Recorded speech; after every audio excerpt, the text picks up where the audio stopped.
Hi friends, welcome to మన Bommarillu. Upcoming రివ్యూలోకి వెళ్ళిపోదాం.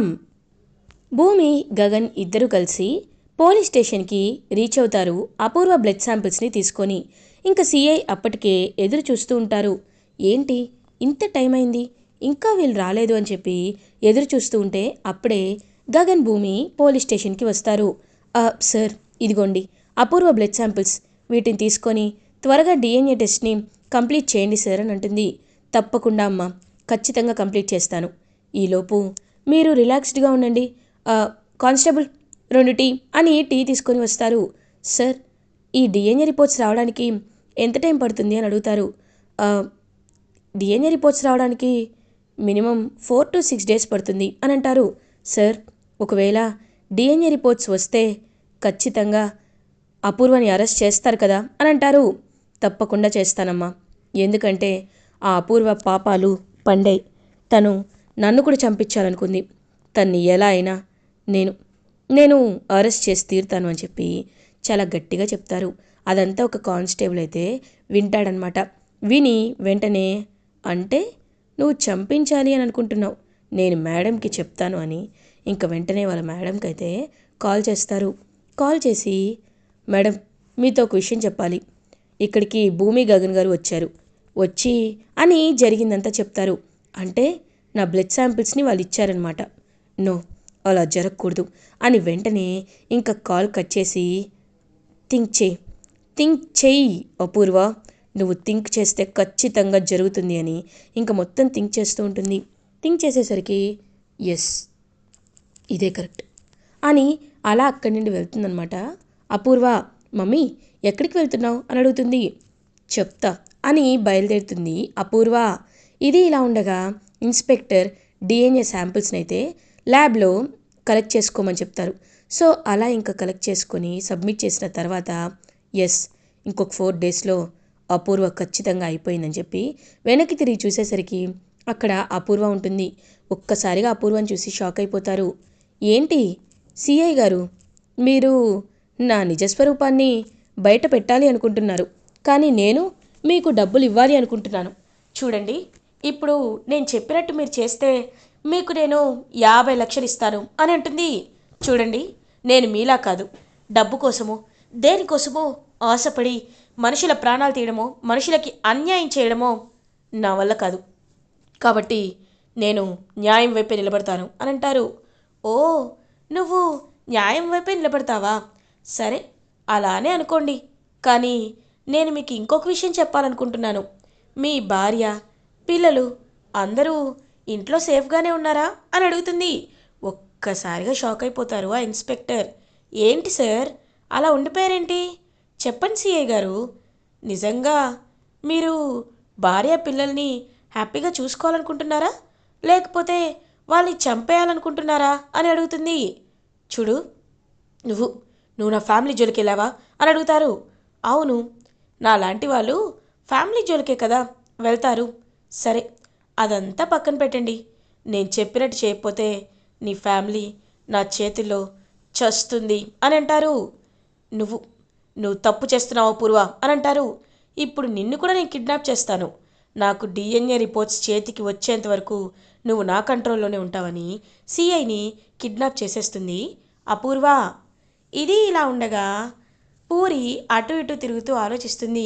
శారద ఏడుస్తూ ఉంటే పూరి శారద దగ్గరికి వెళ్తుంది. అమ్మా, ఏమైంది, ఎందుకు అలా ఏడుస్తున్నావు అని అడుగుతారు. అదేమీ లేదు అని అంటుంది. అమ్మా, నిజం చెప్పు, ఎందుకు ఏడుస్తున్నావు అని అడుగుతారు. అంటే నాకు నాకు గిఫ్ట్ అని అనేసరికి, ఓ, నీకు గిఫ్ట్ బాగా నచ్చిందా? తార చాలా మంచిది కదమ్మా, మనల్ని మహారాణిలా చూసుకుంటుంది అని అనేసరికి, చూడు, నేను కొద్ది రోజులు తీర్థయాత్రలకి వెళ్ళాలనుకుంటున్నాను అని అంటారు. అదేంటమ్మా సడన్గా, త్వరలోనే నా పెళ్ళి కదా, అలాంటప్పుడు తీర్థయాత్రలకి ఎక్కడ వెళ్తావు నువ్వు అని అడుగుతారు. లేదమ్మా, నా మనసేమీ బాగాలేదు, అందుకే తీర్థయాత్రలకి వెళ్ళాలనుకుంటున్నాను. గగన్కి ఆఫీస్ ఉంటుంది కదా, మీరు ఇక్కడే ఉండండి, నేను రేపే బయలుదేరుతాను అని కన్నీళ్ళు తుడుచుకుంటూ చెప్తుంది శారద. ఇంకప్పుడే గగన్, అమ్మ ఆగు అని అంటారు. గగన్ ఇంకలా చూస్తూ ఉంటే, ఏమైంది అని అడుగుతారు శారద. గగన్ శారదతో, అమ్మ ఈ మధ్య ఎందుకో నువ్వు చాలా ముభావంగా ఉంటున్నావు. దానికి కారణం ఏంటో నేను తెలుసుకోవాలి అని అంటారు. "ఆ, అలాంటిదేమీ లేదు నాన్న" అని అంటుంది. అమ్మ నిజం చెప్పు, నువ్వు అంతా బాగానే ఉన్నావా? ఎందుకని వెళ్ళిపోవాలనుకుంటున్నావు? తీర్థయాత్రలకి వెళ్ళి ఇప్పుడు పెళ్లి తర్వాత రావచ్చు కదా అని అంటారు. లేదు నాన్న, నేను చెప్పేది జాగ్రత్తగా విను. నేను తీర్థయాత్రలకు వెళ్ళొస్తేనే నా మనసు ప్రశాంతంగా ఉంటుంది అని ఇంకా అలా తీర్థయాత్రలకైతే బయలుదేరుతుందనమాట శారద. ఇంకప్పుడే కరెక్ట్గా భూమి శారదాని అడ్డుకుంటుంది. ఎందుకు ఎందుకు మీరు ఇలా ఆలోచిస్తున్నారు అత్తయ్య? మీరు ఎక్కడికి వెళ్ళాల్సిన అవసరం లేదు.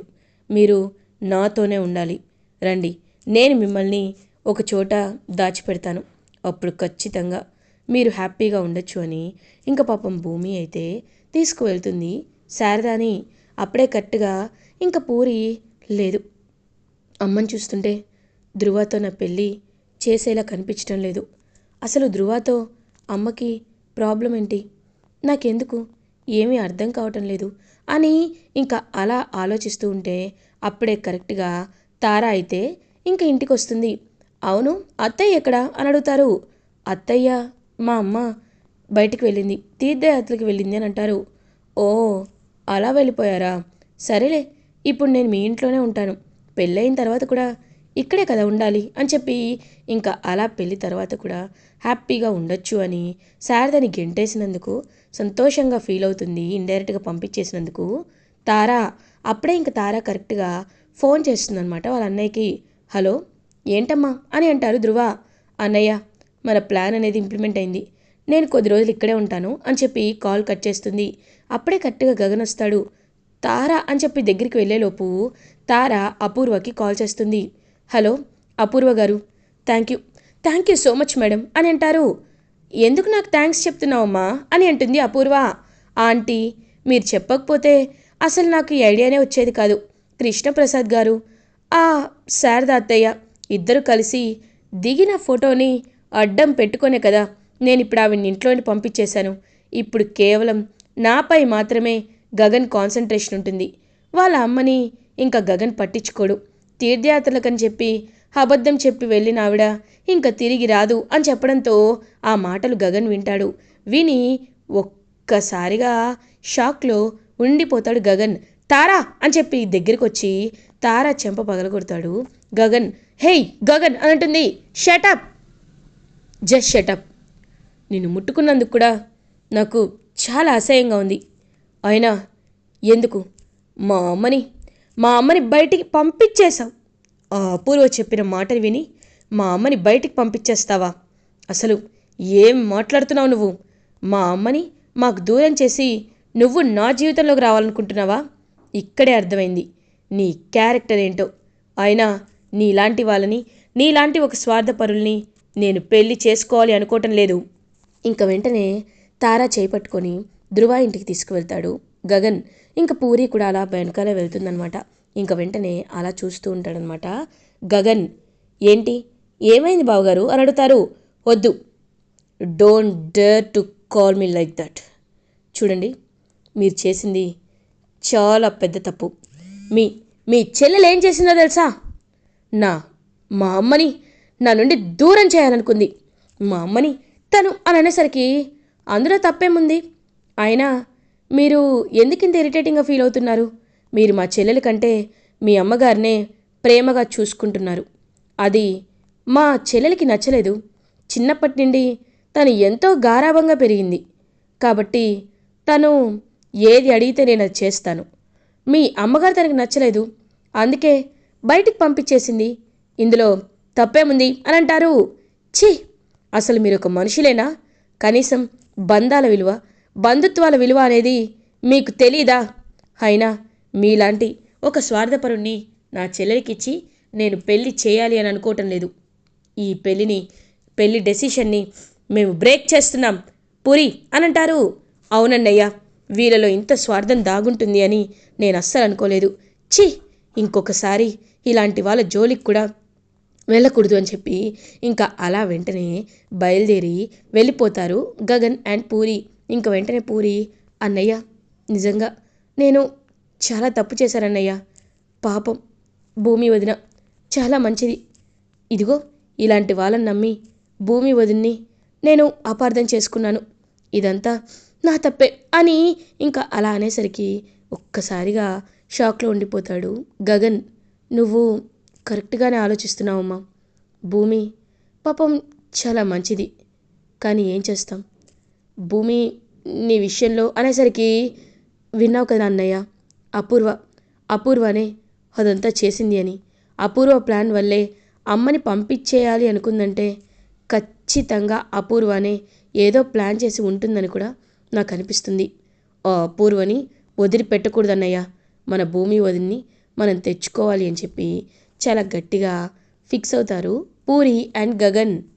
ఇది ఇలా ఉండగా భూమి అటు ఇటు తిరుగుతూ ఆలోచిస్తూ ఉంటుంది. 4 రోజులు అయిపోయింది. మరి ఇంకా ఏంటి? డిఎన్ఏ రిపోర్ట్స్ రాలేదు. సార్కి ఒకసారి కాల్ చేస్తాను అని సిఐకి కాల్ చేస్తుంది. కానీ సిఐ కాల్ లిఫ్ట్ చేయరు. ఇదేంటి, సిఐ గారు కాల్ లిఫ్ట్ చేయటం లేదు, ఏమైంది అసలు అని మళ్ళీ కాల్ చేస్తుంది. ఇంకా భూమి ఇంటికి కూడా వెళ్తుంది. కానీ ఇంటికి వెళ్ళినా అక్కడ ఎలాంటిది ఉండదన్నమాట. ఏంటి ఇంటికి కూడా లాక్ వేసింది, అసలు ఏం జరిగింది నాకేమీ అర్థం కావటం లేదే అని చుట్టూ చూసేసరికి క్లియర్గా ఒక విషయం అయితే అర్థమవుతుందన్నమాట భూమికి. అపూర్వనే ఆయన్ని ఏదో చేసింది. ఖచ్చితంగా ఆయన్నెక్కడో కిడ్నాప్ చేసి దాచి పెట్టినట్టుంది. ఈ అపూర్వని నేను వదిలిపెట్టకూడదు అని చెప్పి చాలా గట్టిగా ఫిక్స్ అయ్యి ఇంకా అలా వెళ్తుందనమాట భూమి. ఏంటి భూమి అలా చూస్తున్నావేంటి అని అడుగుతారు. ఏయ్ అపూర్వ, సిఐ గారు ఎక్కడా అని అడుగుతారు. సిఐయా? ఏం సిఐ? ఎవరు? ఓ, నా కేస్ విషయంలో ఆయన? అదే నాకేం తెలుసు అని అంటారు. ఒక్కసారిగా ఇంకా చెంప పగల కొడుతుంది భూమి. ఏయ్ భూమి, నన్ను కొడతావా అని అంటారు. కొట్టడం కాదు, చంపేస్తాను. చెప్పు, సిఐ గారు ఎక్కడా అని అడుగుతారు. నాకు తెలీదు. నీకు తెలీదా? సరే అయితే ఒక్క నిమిషం ఆగు అని చెప్పి నక్షత్ర దగ్గరికి వెళ్తుంది. నక్షత్ర దగ్గరికి వెళ్ళి నక్షత్ర గట్టిగా మెడ పట్టుకొని లోపలికి లాక్కు వస్తుంది భూమి. ఏయ్ భూమి, ఏం చేస్తున్నావు అని అంటారు. నువ్వోగు అని గట్టిగా నక్షత్రం లాక్కు వచ్చి నక్షత్ర మెడపై కత్తి పెడుతుంది భూమి. ఒక్కసారిగా అపూర్వ షాక్ అయిపోతుంది. ఏయ్ భూమి, నీకేమైనా పిచ్చా? వదులు, నా బేబీని వదులు అని అంటారు. నీ బేబీ అంటే నీకు ప్రాణం కదా, అందుకే. నాకు మాత్రం నా అమ్మ కోసం, మా అమ్మ నిజాయితీ కోసం, మా అమ్మ చావు వెనుక ఉన్న రహస్యం కోసం నేను ఎవరినైనా చంపడానికైనా సిద్ధమే, చావడానికైనా సిద్ధమే. కాబట్టి నీ కూతురు నక్షత్రాన్ని ఇప్పుడే చంపేస్తాను అని కత్తి తీసుంటే, వద్దు వద్దు వద్దు బేబీ, నేను చేయొద్దు, నీకు కావాల్సిందేంటి అని అడుగుతారు. చెప్పు, ఎక్కడా సిఐ గారు ఎక్కడా అని అడుగుతారు. నేనే వాడిని దాచిపెట్టాను అని చెప్పేసరికి ఇంకా అలా అపూర్వ భూమికి ప్లేస్ చెప్పేసరికి భూమి ఇంకా బయలుదేరి వెళ్తుంది. వెళ్ళి సిఐని విడిపించుకొని ఇంకా వెంటనే డిఎన్ఏ ల్యాబ్ రిపోర్ట్స్కి అయితే వెళ్తుంది. డిఎన్ఏ క్లియర్గా మ్యాచ్ అయ్యింది అని రావడంతో భూమి చాలా అంటే చాలా హ్యాపీగా ఫీల్ అవుతుంది. ఇప్పుడు ఖచ్చితంగా మా నాన్న ఇప్పుడు అపూర్వ ఎంత తప్పు చేసిందో నమ్ముతారు అని ఇంకా ఎంతో హ్యాపీగా ఫీల్ అవుతుంది భూమి. ఇంకా అలా గగన్ అండ్ పూరి కూడా భూమి దగ్గరికి వస్తారు. వచ్చి భూమికి ఇంకా అలా హక్ చేసుకొని భూమి కాలు పట్టుకుంటుంది. పూరి ఏం చేస్తున్నావు అని అడుగుతుంది భూమి. లేదు వదిన, నేను నీ విషయంలో ఎంత పెద్ద తప్పు చేశానో నాకు అర్థమైంది, నన్ను క్షమించు అని కాలు పట్టుకుంటుంది. వదిలేసే, అయినా నువ్వు నా గురించి అర్థం చేసుకున్నావు, నాకు అదే చాలు పూరి, చాలు అని భూమి ఇంకా పూరిని హక్ చేసుకుంటుంది. అలా గగన్ కూడా చాలా హ్యాపీగా ఫీల్ అవుతాడు భూమి విషయంలో. ఇలా ఎపిసోడ్ ఎండ్ అవుతుంది. ఫర్దర్ ఎపిసోడ్ రివ్యూస్ ముందుగా మీకు కావాలి అనుకుంటే మా ఛానల్ని సబ్స్క్రైబ్ చేసుకోండి. Thanks for watching.